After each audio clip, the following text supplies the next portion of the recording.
Eu vou te contar uma coisa que vai mudar completamente a forma como você enxerga o arco de Elbaf. Todo mundo tá obcecado com o deus do sol Nika. Luffy é Nika, os gigantes adoram Nika. Nika pra lá, Nika pra cá. Mas, enquanto a comunidade inteira estava olhando para o sol, o Oda escondeu outro deus debaixo dos nossos narizes por mais de 1000 capítulos. E esse deus, ele pode ainda estar vivo, respirando, esperando no topo da árvore Adão, num lugar que ninguém pisou ainda, o reino celestial.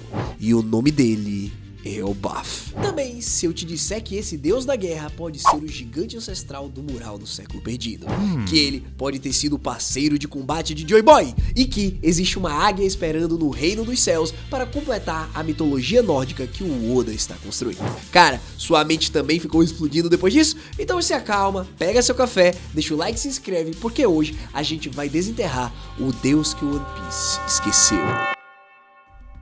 Beleza, pessoal, antes de mais nada, deixa eu te provar que esse deus existe, porque eu sei que metade de vocês devem estar pensando, Hashirão pirou de vez. Bom, volta comigo lá no capítulo 119 de One Piece, e isso foi mais de 20 anos atrás, lá em Little Garden, quando Dory e Luffy tiveram aquela pequena discussão sobre honra e julgamento divino. Nessa conversa, o Dory menciona explicitamente o deus da guerra, Elbaf. E adivinha qual é o nome desse deus? Elbaf. Pois é, o país foi nomeado em homenagem a ele e não o contrário. E eu, como não sou besta nem nada, já chamei uns amigos e uns contatos que falam japonês e também fui checar no material original pra ter certeza, porque vocês sabem como as traduções às vezes dão uma escorregada e passam uma coisa diferente pra gente. O Dory usa a expressão Irubafu no Takaki no Kotoba, que significa mais ou menos as palavras divinas de Elbaf. Essa expressão tem um tom solene quase mítico, muito usada para se referir a valores, juramentos, códigos de honra ou ensinamentos tradicionais dos gigantes dessa terra. Algo que carrega peso histórico, moral e divino. Pessoal, naquele momento, o Luffy discutiu com o Dory porque achava ridículo seguir a vontade de um deus em vez da sua própria vontade. Super irônico, a gente tem que concordar. Agora que a gente sabe que o próprio Luffy também tem os poderes de um deus e que pode estar associado a esse deus Elbaf. Bom, mas agora vem o pulo do gato que me fez fazer esse vídeo. No capítulo 1171, o Imu solta uma frase que em japonês é completamente ambígua de um jeito muito específico. Quando ele fala sobre Elbaf, a construção gramatical que ele usa é idêntica à forma como você diria: ei, fulano é um D. Não é o lugar de Elbaf ter conexões com o D. É Elbaf é D, como se fosse o nome de uma pessoa se referindo a uma terceira pessoa. E isso muda tudo completamente. Porque olha, a gente já sabia que tinha alguma conexão entre Elbaf e o clã D.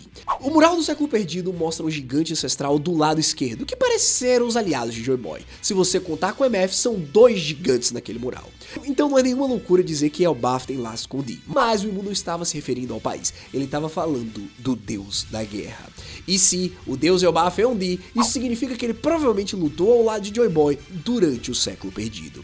O Nika era o deus do sol, o guerreiro da libertação, e o Elbaf era o deus da guerra, o parceiro de batalha, 2 deuses, 2 lendas, uma aliança. E é por isso que os gigantes adoram tanto o Nika, porque o deus deles era o melhor amigo do cara. Beleza, mas se esse deus existiu, quando que ele viveu? Porque isso é super importante pra gente entender como que ele se encaixa na história. E cara, esse aqui eu tava esperando essa pergunta, porque eu tenho uma teoria bem fundamentada aqui. Eu acredito que o deus da guerra Elbaf tenha menos de 3.000 anos de idade e provavelmente nasceu uns 1.500 anos atrás, vivendo durante o século perdido. Hashira, de onde que você tirou isso? Bem, do laboratório misterioso que a Ripley mostra pra gente no capítulo 1144.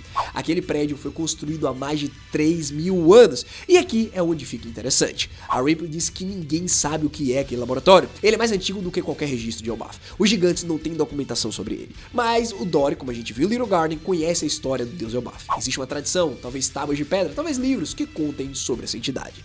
Isso poderia significar que o deus Elbaf veio depois do laboratório. Afinal, se os registros de Elbaf não alcançaram 3.000 anos atrás, mas alcançam a história do deus da guerra, então esse deus existiu em algum ponto entre 3.000 anos atrás e o presente. E, considerando que ele provavelmente lutou no século perdido ao lado de Joy Boy, estamos falando de aproximadamente 800 a 900 anos atrás.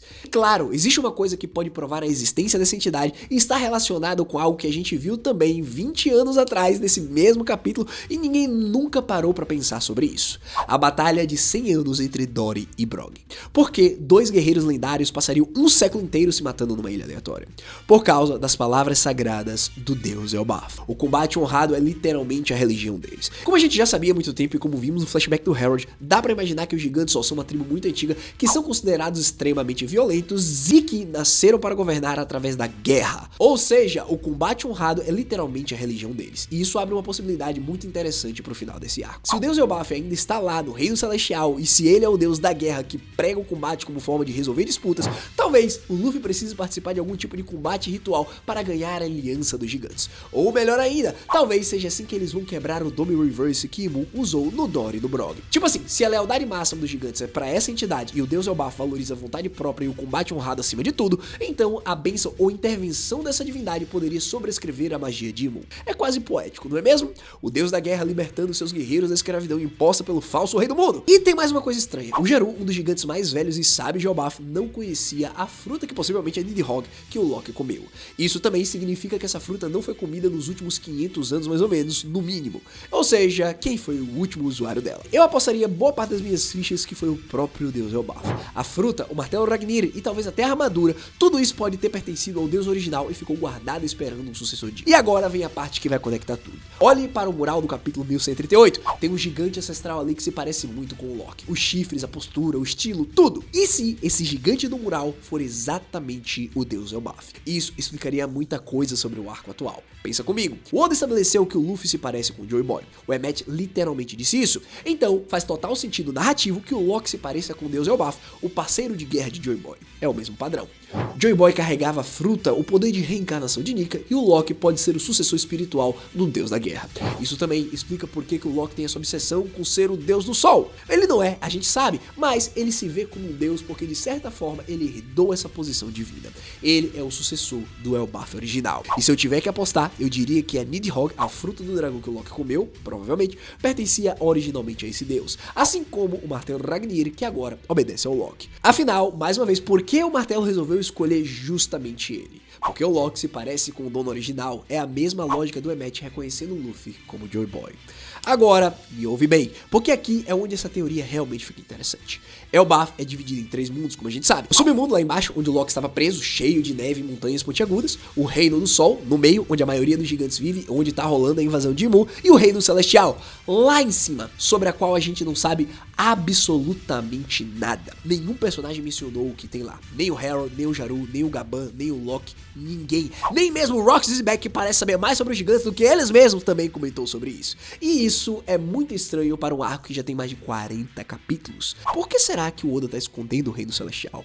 E aqui entra a mitologia nórdica que o Oda claramente está usando como base. Eu não sei se alguém ainda tem dúvida disso. Bom, na mitologia, Yggdrasil, a árvore do mundo, que é obviamente a árvore Adão, tem 3 reinos principais. Lá embaixo fica Niflheim, o mundo gelado onde vive a serpente Nidhogg. É exatamente o submundo de Elbaf. E o Loki acabou de usar um ataque chamado Niflheim. Coincidência? Acho que não! No meio fica Midgard, o mundo dos mortais, é o mundo do sol.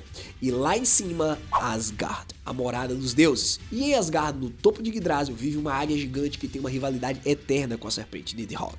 As mensagens entre os dois são levadas por um esquilo chamado Ratatorsky que sobe e desce a árvore sem parar. Cara, sério. O Loki tem uma serpente dragão como fruta, possivelmente. O Loki tem um martelo esquilo que é basicamente um pet. E o que tá faltando?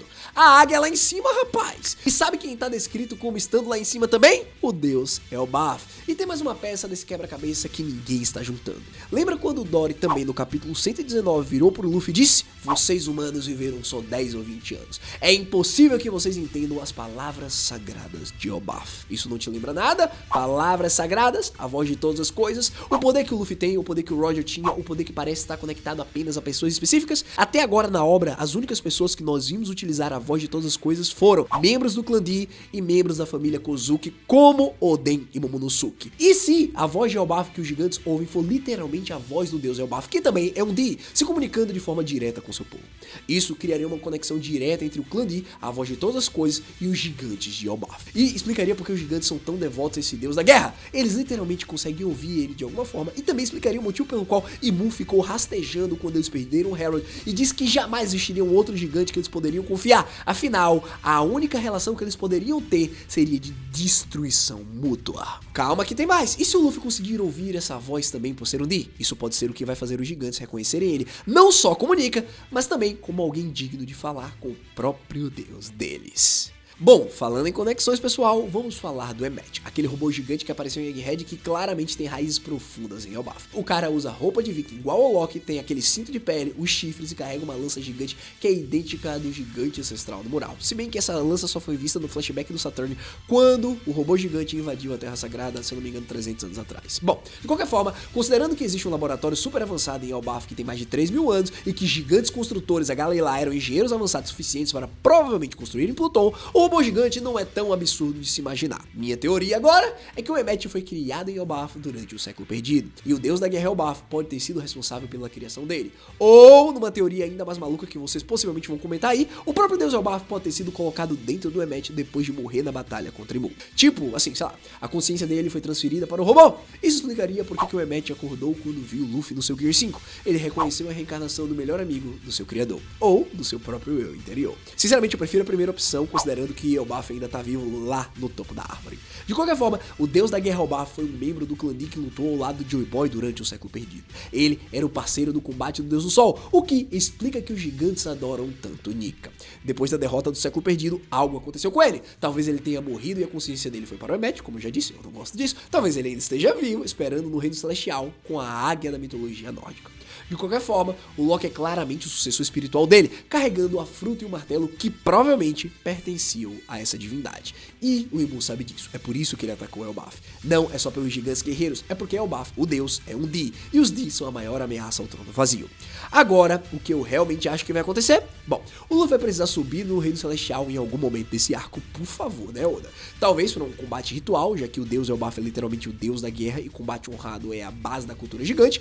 Talvez para despertar algo que tá dormindo lá em cima, talvez para encontrar a águia que completa a tríade da mitologia. E quando isso acontecer, nós vamos finalmente descobrir o que o Oda está escondendo há mais de 1000 capítulos. Portanto, é isso, o Deus esquecido de One Piece. A revelação que estava na nossa cara desde o capítulo 119 que ninguém prestou atenção, porque todo mundo estava ocupado demais olhando para outras coisas, principalmente para o Nika. Elbaf não é só uma ilha, é o nome de um deus da guerra que pode estar vivo, que é um Di, que foi parceiro do Joy Boy e que pode ser a chave para entender o reino dos celestiais, que o Oda está escondendo da gente por algum motivo. E sabe o que é mais irônico? O Luffy discutiu com o Dory há mais de 20 anos, no nosso tempo, porque achava bobo seguir a vontade de um deus. E agora ele é literalmente a reencarnação de outro deus, indo para um país de um outro deus e fazendo coisas de outro deus para lutar contra um outro deus. Não sei vocês, mas possivelmente o Oda é um gênio e gosta muito de tirar onda com a nossa cara. Então, o que é que vocês acham? O deus Elbaf ainda tá vivo no reino celestial? O Emmet é a criação dele? Ou é ele? Joga aí nos comentários para eu ver todos e a gente continuar essa discussão. Foi um prazer apresentar esse vídeo para vocês e nos vemos na próxima. Não esquece de se inscrever e deixar um like. Hashira falando e vazando. Eu fui!